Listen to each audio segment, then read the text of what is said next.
आपको जब भी ऐसा लगे कि आप डीमोटिवेटेड हो रहे हैं, देखिए मोटिवेशन के दो तरीके होते हैं। एक तो वैसा मोटिवेशन है कि मैं थोड़ी आग लगा दूं, 10 बार जोर से बोलूं, आप भी बोले जोर जोर से, एकदम खून गर्म हो जाए, आप बाहर निकले, आपको लग रहा है कि आप कुछ भी कर सकते हैं, आधे घंटे बाद लग रहा है अरे हम तो वैसे के वैसे हैं। एक तो वो मोटिवेशन है जो आधे एक घंटे वाला होता है, उसमें मेरा कोई इंटरेस्ट नहीं है, ना मैं वैसा मोटिवेटर बनना चाहता हूं। असली मोटिवेशन कहां से आता है? एक तो असली मोटिवेशन ऐसा नहीं होता कि 1 साल में एक स्पीच सुनी, 1 साल के लिए मोटिवेट हो गए, नहीं। असली मोटिवेशन आता है जिंदगी की जरूरतों से, आसपास से, डेली लाइफ से आता है।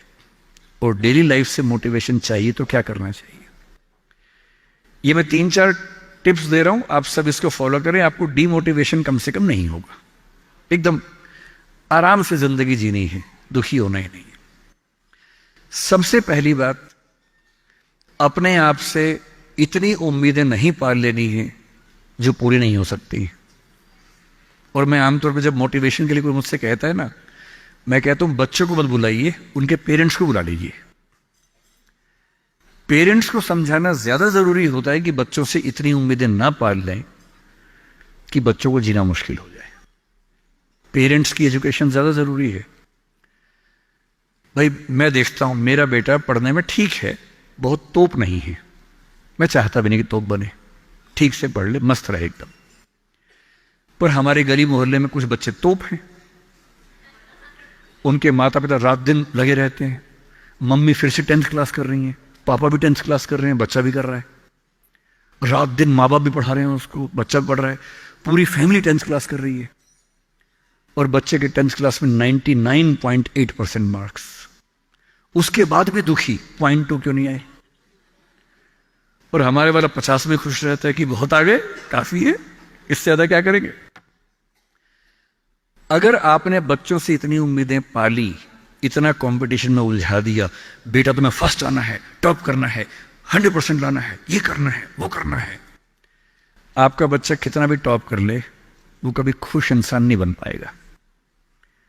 और पेरेंट्स के लिए सबसे जरूरी होना चाहिए कि आपका बच्चा खुश रहे, ठीक इंसान बन जाए, आपके बुढ़ापे में आपकी चिंता कर ले, मन ही मन आपसे नफरत ना करने लगे। जब मेरे पास बच्चे अकेले में आके बात करते हैं, कभी कभी रोते हुए बोलते हैं मुझे अपने पेरेंट्स से नफरत है, नफरत। उन्होंने मुझे एक मशीन समझा अपनी इच्छाएं पूरी करने के लिए। मेरा मन था ये करने का, धमका धमका कि ये फील्ड दिलवाई जो फील्ड मेरा स्वधर्म है ही नहीं। मैं रोज पढ़ता हूं रो रो के, मेरा मन नहीं करता पढ़ने का क्योंकि मेरी फील्ड थी ही नहीं। इसलिए आप सबसे कह रहा हूं, हर व्यक्ति हर काम नहीं कर सकता, पर हर व्यक्ति कुछ ना कुछ अच्छा कर सकता है। और वो कुछ ना कुछ अच्छा क्या है? जो आपका स्वधर्म है। इतने उम्मीद मत पालिए। मसलन क्रिकेट भारत का शौक आजकल सब लोगों को हो गया है, लाखों बच्चे क्रिकेट खेल रहे हैं गली मोहल्ले में, सबको आईपीएल में आना है, सबको भारत की टीम में आना है। पर भारत की टीम में कुल 16 लोग आएंगे, उनमें भी 11 खेलेंगे, 5 बाहर बैठेंगे। और लाखों लोग क्रिकेट खेल रहे हैं, रात दिन की टीम में आना है। ध्यान रखना है, आप जो भी रास्ता चुनेंगे उसमें सफल होने से ज्यादा संभावना विफल होने की है। इसलिए तैयारी करते हुए इस चीज की भी तैयारी करनी है कि नहीं हुआ तो क्या होगा। और मैं बच्चों को बार बार कहता हूं, जिंदगी बहुत बड़ी है, नौकरी जिंदगी का एक छोटा सा हिस्सा है। मिले बढ़िया, ना मिले भाड़ में जाए, एकदम भाड़ में जाए, ठीक। और मैंने खूब देखा है, आईएएस आईपीएस बनने के बाद भी कुछ लोग आत्महत्या कर लेते हैं, दुख से, तनाव से, परेशानी से। और मैंने देखा कुछ लोग छोटी सी नौकरी में इतने मस्त मौला होते हैं कि जिंदगी की हर खुशी जैसे उनके पास ही है। अंत में खुश रहना है तो उसके लिए कोई एक नौकरी जरूरी थोड़ना है, मिलेगी तो बढ़िया है, ना मिले तो भाड़ में जाए। तो अपना तकिया कलाम बना लीजिए। तकिया कलाम का मतलब अपनी एक पंच लाइन बना लीजिए, अपनी एक मिशन स्टेटमेंट बना लीजिए कि ताकत लगाएंगे, पूरी पूरी ताकत से कोशिश करेंगे कि जो मैं चाहता हूं, जज बनना है, पॉलिटिशियन बनना है, आईएएस बनना है, जो बनना है बनूं। उद्यम करना है उद्यम करूं, स्टार्टअप करना है स्टार्टअप करूं, पर नहीं हुआ। कोई पूछे ना अगर नहीं हुआ तो बोला भाड़ में जाए, क्या हो गया नहीं हुआ तो कुछ और करेंगे, तू नहीं कोई और सही, कोई और नहीं कोई और सही। ये इंसान के बारे में नहीं, अभी नौकरी के बारे में है। ये नौकरी नहीं तो कोई और नौकरी सही, कोई और नौकरी नहीं तो कोई और नौकरी सही, ऐसा क्या है, हजार ऑप्शन है। तो खुद से उम्मीदें कम। दूसरा, अपने आसपास 3-4 लोग ऐसे रखिए जो कायदे के लोग हो। आपके जो दोस्त होते हैं ना, जो सबसे अच्छा दोस्त है वो पूरा दोस्त नहीं होता, थोड़ा सा दुश्मन भी होता है। हर दोस्त और दुश्मन का पैकेज होता है। वो आपसे जलता भी सबसे ज्यादा है, लेकिन दोस्त भी है। आपके राज रखता है। आपके पेरेंट्स को वो सब नहीं बताता जो पेरेंट्स पूछते हैं उससे, क्योंकि आप भी नहीं बता रहे उसके पेरेंट्स को। एक म्यूचुअल अंडरस्टैंडिंग है। लेकिन जब दोस्त ऐसा होता है ना कि दूसरा दोस्त सफल हो जाए तो हमें जलन होती है, ईर्ष्या होती है, जो कि नेचुरल है। दुखी नहीं होना है। कोई दोस्त आपको पूछे अगर मैं सिलेक्ट हो गया तू नहीं हुआ तो जलन होगी, झूठ मत बोलना हाँ होगी, नॉर्मल है, सबको होती है, मुझे भी होगी। लेकिन इतनी नहीं होगी कि मैं तेरे खिलाफ कुछ काम करना चाहूं। थोड़ी होगी, ह्यूमन बीइंग हूं, ह्यूमन साइकोलॉजी है, तो मैं उससे कैसे बच सकता हूं। अपने आसपास 3-4 ऐसे लोग रखिए जो जनरली पॉजिटिव रहते हों, मनहूस ना हो।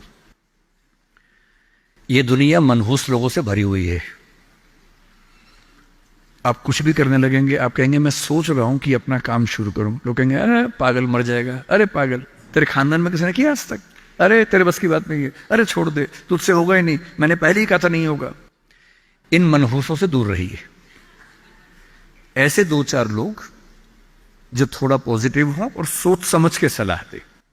जैसे आप कहें कि मैं सोच रहा हूं कि मैं आईएएस की तैयारी कर लूं, आपका दोस्त कहेगी देख भाई मैं तेरे साथ हूं, सपोर्ट करूंगा, लेकिन ये 3-4 बातें हैं, पहले सोच लो। इन बातों पे अगर ठीक लगे तो आगे बढ़ो, क्योंकि लंबी स्ट्रगल है। हाँ, स्ट्रगल करोगे तो मैं साथ में हूं, कोई दिक्कत नहीं आएगी। तीसरा, छोटे छोटे टारगेट्स, छोटा छोटा कंपटीशन जीवन में रखिए। एक लंबी यात्रा एक झटके में नहीं होती है, बहुत छोटे छोटे टारगेट से पूरी होती है। जैसे मैं रोज 8 घंटे पढ़ूंगा, आज मुझे इतना सिलेबस कर लेना है, उतना कर लीजिए। एक टाइम टेबल बना लीजिए। टाइम टेबल हमेशा पूरा नहीं होता है। वीक में 5 दिन पूरा हो जाए सही है, 2 दिन नहीं होगा। क्योंकि इस उम्र में क्या होता है कि 5 दिन पढ़ लिए, 6 दिन जा रहे थे, किसी को देख के अच्छा लग गया, अब उसी की याद में खोए हुए हैं, पढ़ाई नहीं हो रही है। तो वो भी करना है ना, इंसान बने रहना है, मशीन नहीं बनना है। तो 5 दिन पढ़िए, 6 दिन मोहब्बत का रखिए, दोस्ती का रखिए, खेलने का रखिए, और इन सब चीजों को मैनेज करते हुए एक अच्छी लाइफ के साथ अगर टारगेट्स लेके चलेंगे, छोटा छोटा कंपटीशन अपने दोस्तों के साथ करते हुए आगे बढ़े, तो मोटिवेशन आमतौर बना रहता है। और जब जब डीमोटिवेशन ज्यादा होने लगे तो मेरे जैसे किसी की बात सुन लीजिए, 1-2 घंटे के लिए गुब्बारा फूल जाएगा, और 2 घंटे के लिए अगर उस फेज से आप निकल गए तो चीजें ठीक रहेंगी।